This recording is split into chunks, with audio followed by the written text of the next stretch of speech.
joined now by Auburn head coach Bruce Pearl and student athletes Tahad Pettiford, Denver Jones, and Janai Broom. We will kindly ask Coach for an opening statement, then direct all questions to the student athletes. When that's finished, they can return to the locker room, and then we will return to Coach for more questions. Coach, if you could, please start us off. Okay. I get asked a lot how this basketball program has become so competitive over the last 8 years. You're looking at the reasons right here. But for me, I believe it was God's plan to give us this success beyond what we deserve, to give us this platform, to give me an opportunity to just start this press conference really briefly and remind the world that Eden Alexander is still held hostage in Gaza right now. An American held hostage. And there aren't enough people in this country that know his name. So I asked the players if it was okay if I started out this press conference and just called out the name of an American. Bring the hostages home. Very proud of my team. We played Auburn basketball. We played like the #1 team in the country. We acted like the #1 team in the country. We prepared like the #1 team in the country.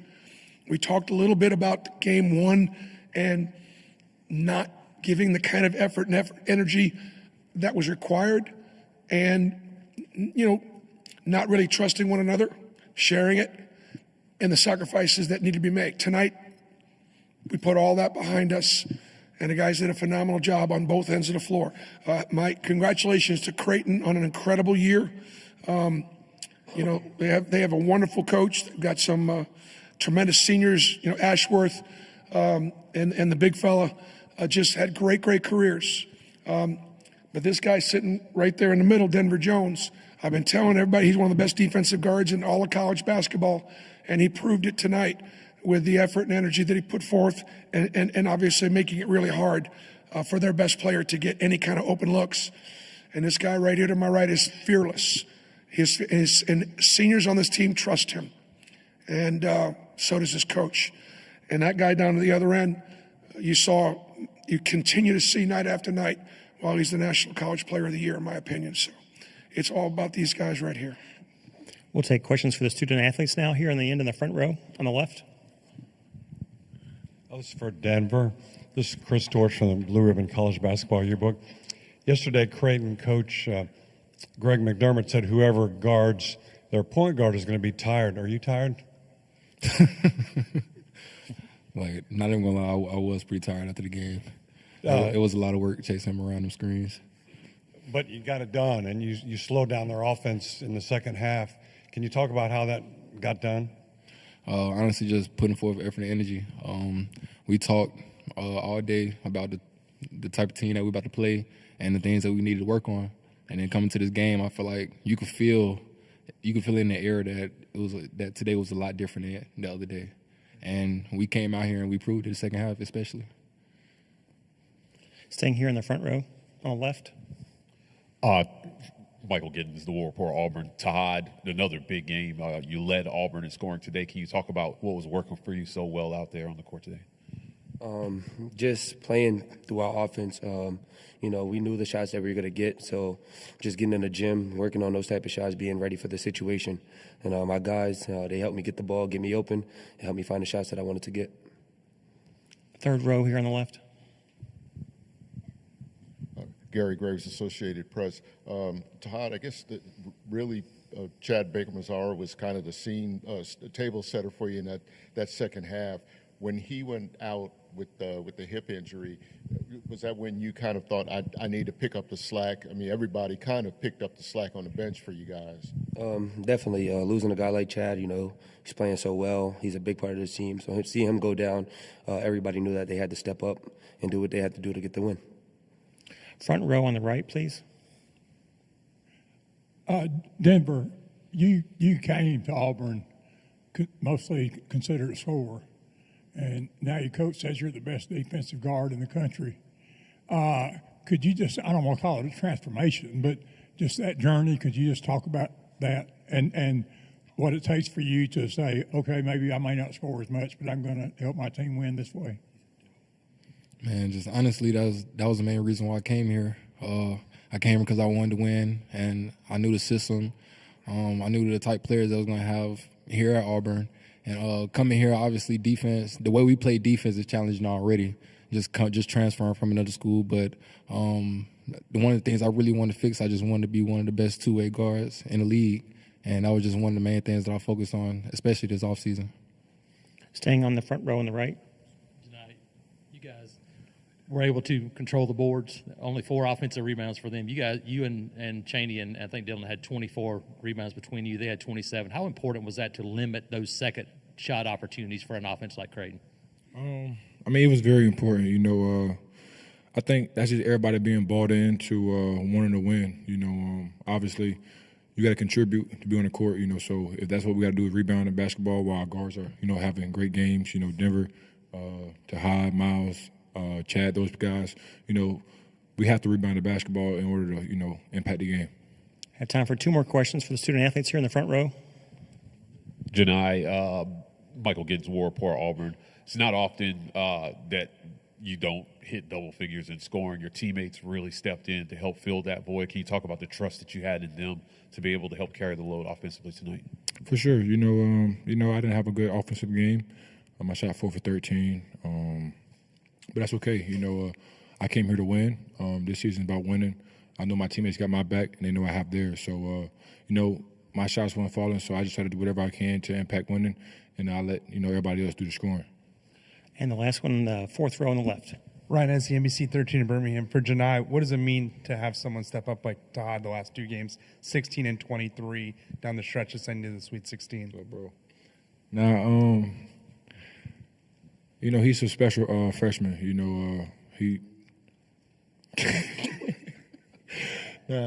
He's a special freshman.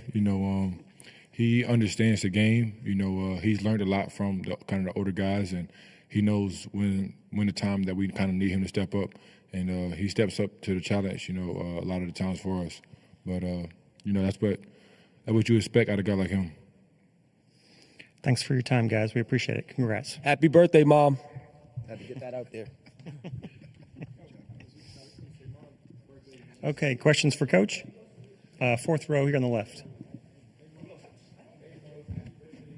Ryan Hennessy, NBC 13 in Birmingham. Bruce, I know the job's not done yet, but we've talked about this getting to the second week. What does that mean to you to get to this Atlanta regional?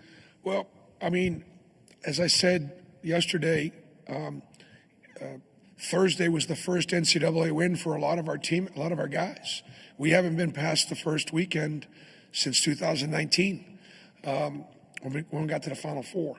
So being the number 1 overall seed, obviously it would have been really disappointing if we didn't do it again. We got upset by Miami as the 2 seed a couple years ago with a great team with Walker Kessler and Jabari Smith. But we played a team in Creighton tonight that is as good as the teams that we'll see in Atlanta. And whether it's, whether it was Michigan or Texas A&M, or I'm not even sure who the other 2 are, Michigan State. Who does Michigan State play?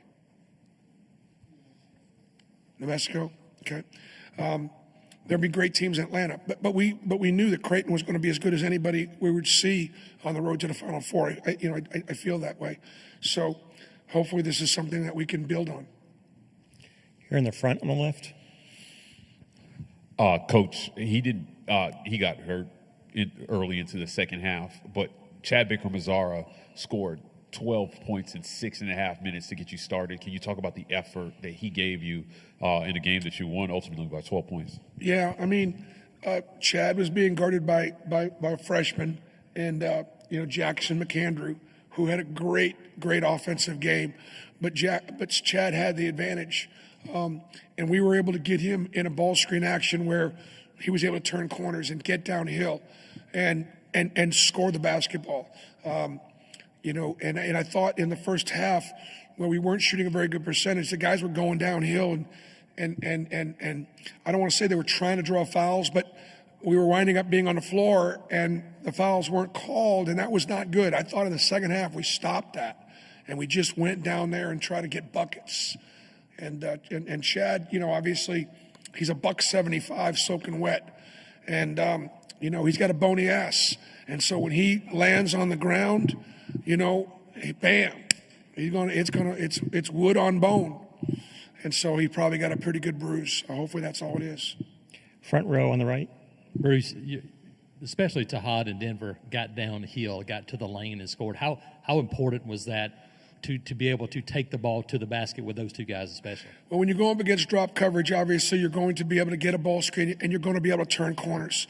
Creighton does a great job of funneling everybody to the rim, to the shot blocker. Combination of we try to put a body on the shot blocker on the backside so he couldn't rotate over. And then when he did rotate over, those guys, particularly Tahad, Chad, Denver had a big bucket late.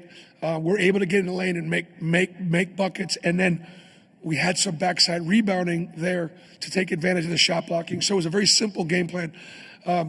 Stephen Pearl had the scout tonight, and he had an absolutely masterful game plan. Particularly, Stephen was focused on the defensive end, just really, really good. I know it didn't look like it in the first half when they were banging all those threes, but I thought we obviously held a really good offensive team to 70 points and to hold them to the shooting percentage in the second half of 42%, 23% from three was huge. And then Mike Burgermaster, my offensive coordinator, we had a real good feel for, depending upon where the big fella, who he was guarding, about what actions that we wanted to run to be able to get open shots and to be able to get downhill. Front row on the right.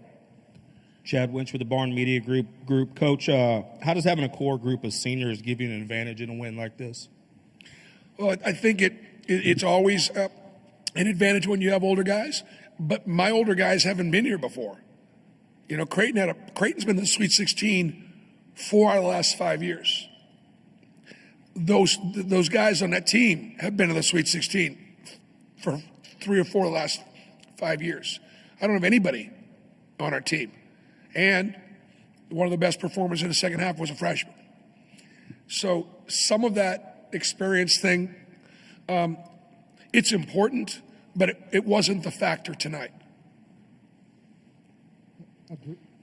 Third row here on the right. Sorry. Yeah, Bruce, Ben Baby with ESPN. What changed in the second half, keeping their point guard and McAndrew? They went off in the first half. Y'all seemed to limit them in the second half. What did y'all do defensively to make sure that the ball got out of their hands? We really worked harder at getting our bigs up to the level.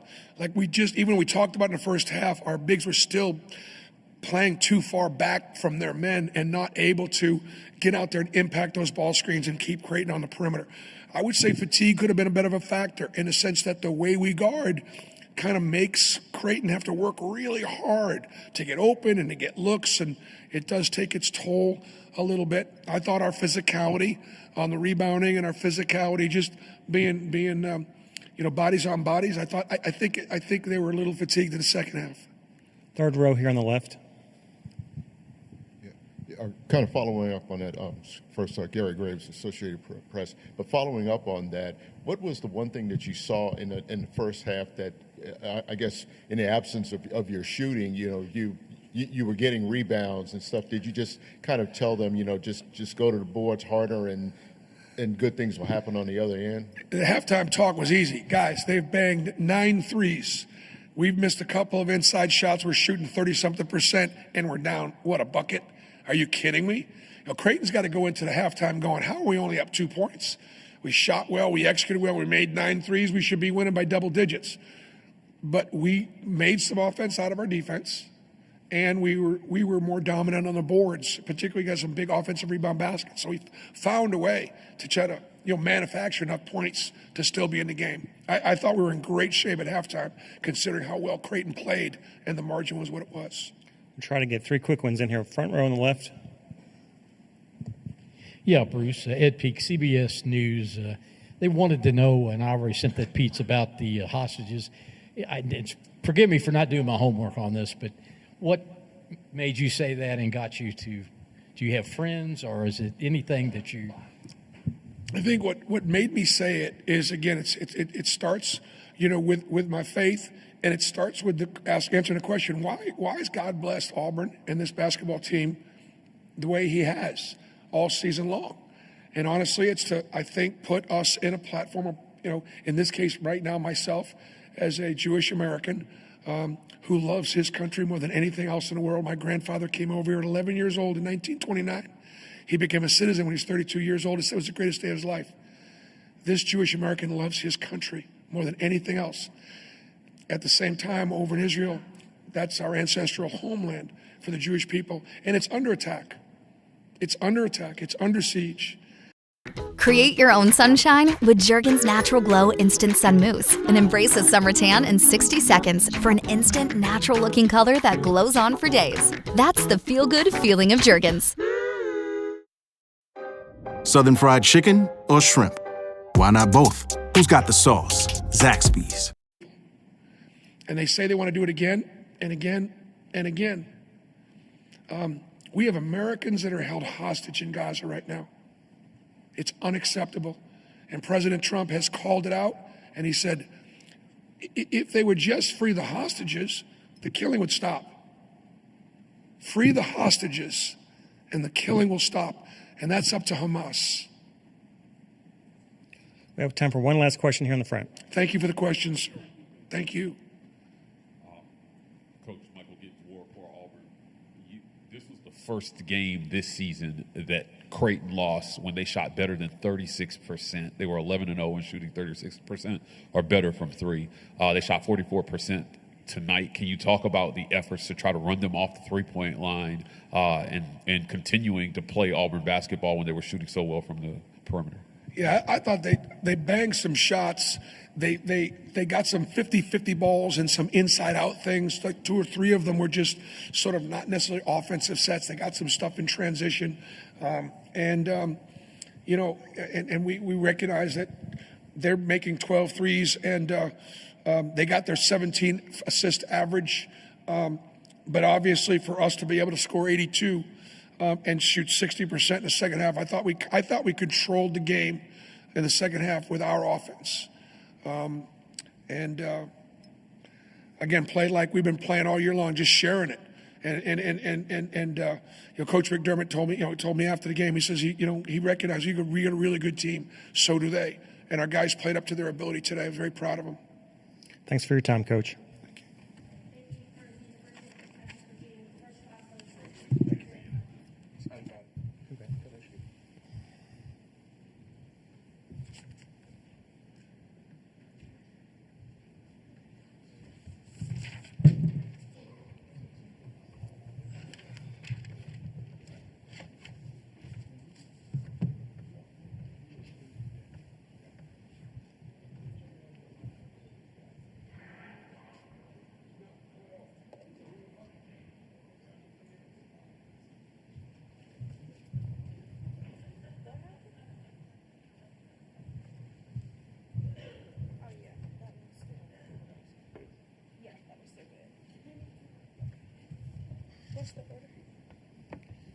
Stephen, Jemiah, Ryan, and I don't know if Stephen's going around.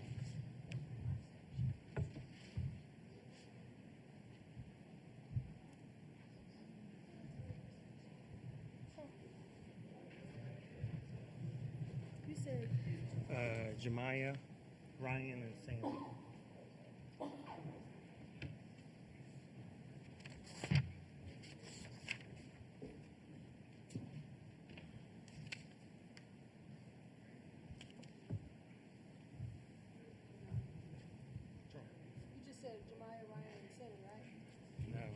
Stephen.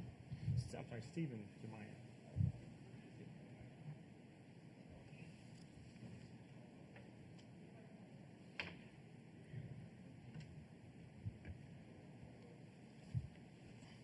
Okay, I think they're here.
Creighton is on the way.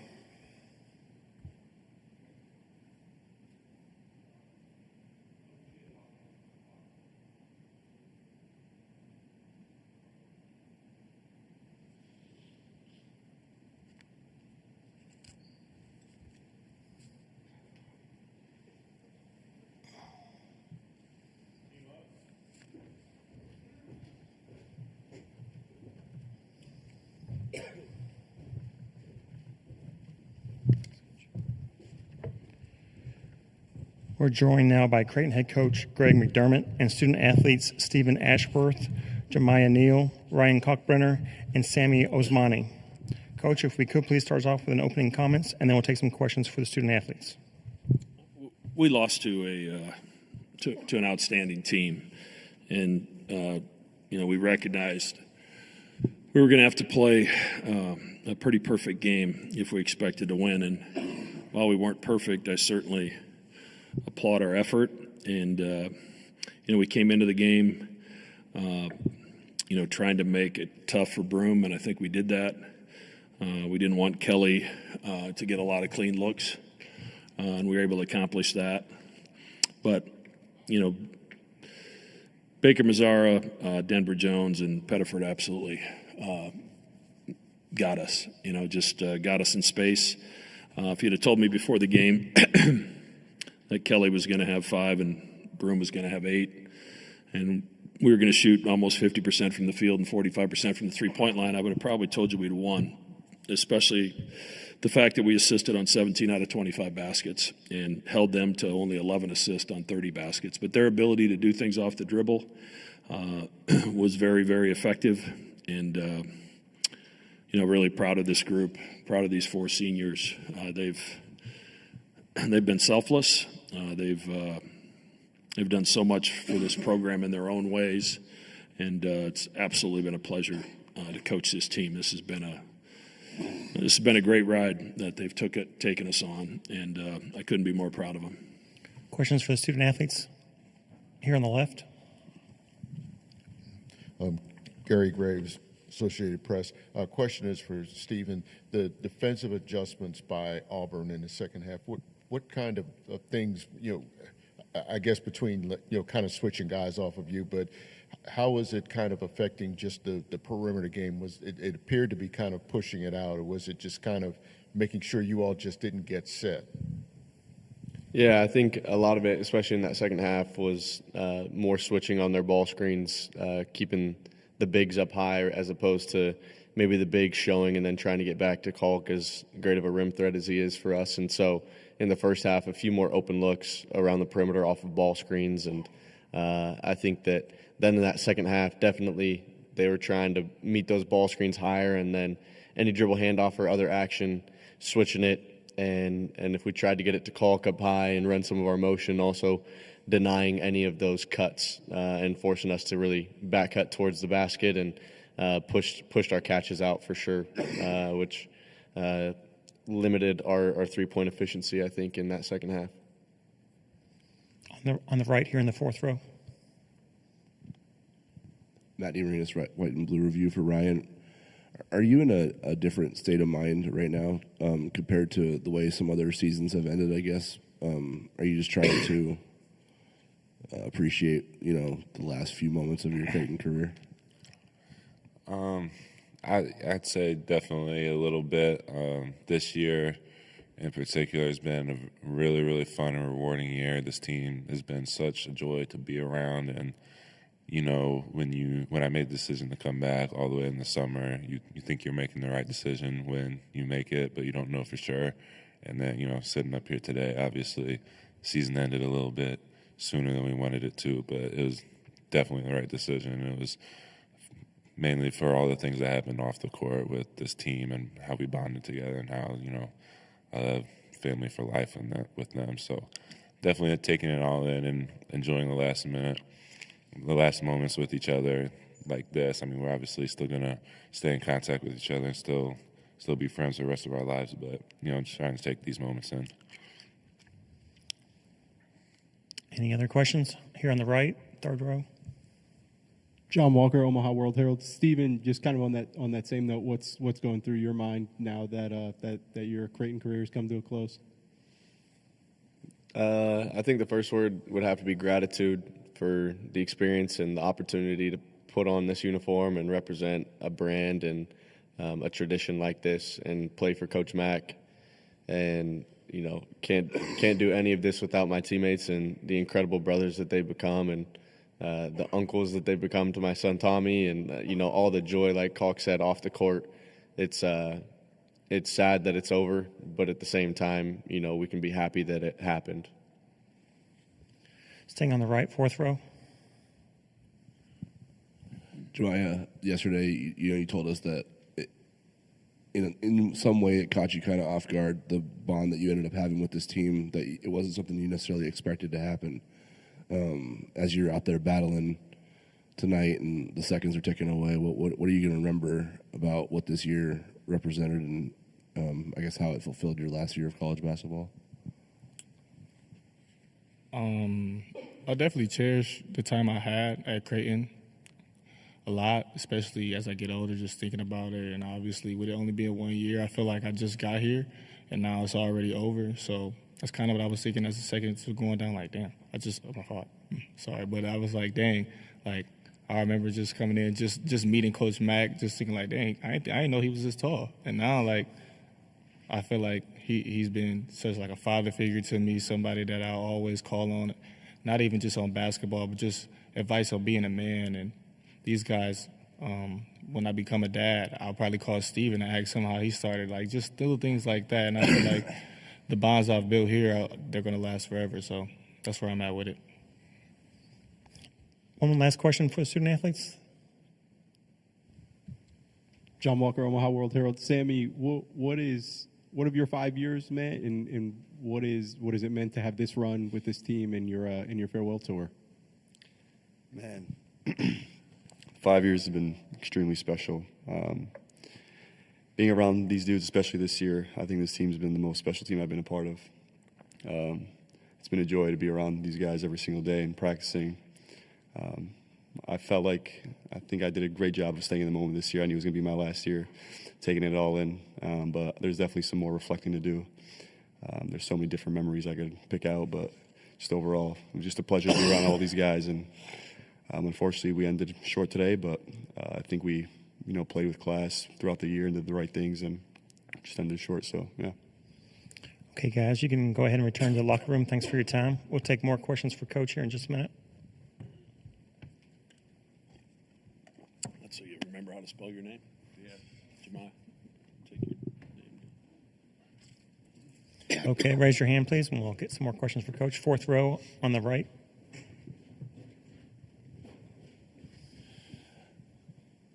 What's it mean to you hear those guys kind of just each different ways, right? Ryan's been here forever, Sammy's been here forever, Jemiah just 1 year, Steven 2, but they all kind of have some common themes and what this place has meant to them. What's going through your mind when you hear it? A lot of pride. A lot of teams throw the word family around. Some of it's BS. It's not here. These guys they've just been selfless. From Sammy for 5 years, knowing you're not going to play, to show up every day with the right attitude and get that scout team ready to go. And, Jemiah, just the growth in 1 year. You don't see 1 year players make the strides that he's made from when we watched him play in those first few games in November to how he's played in March. It's been very rewarding to see that. And then, Steven, everybody's worried about what are we going to do without Ryan Nembhard. And I think the best compliment I can get Steven is now everybody's going to wonder what are we going to do without Stephen Ashworth.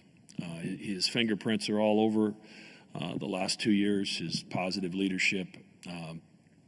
He has a way of talking to his teammates and helping correct them that makes them feel good.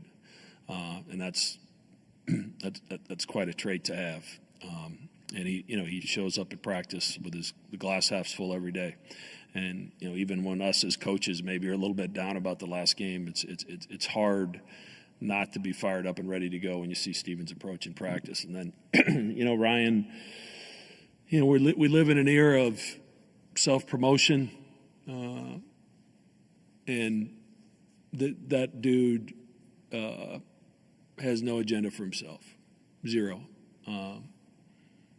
You hear guys talk about building their brand. The only brand he cares about is that name in the front of his jersey, and that's all he's ever cared about.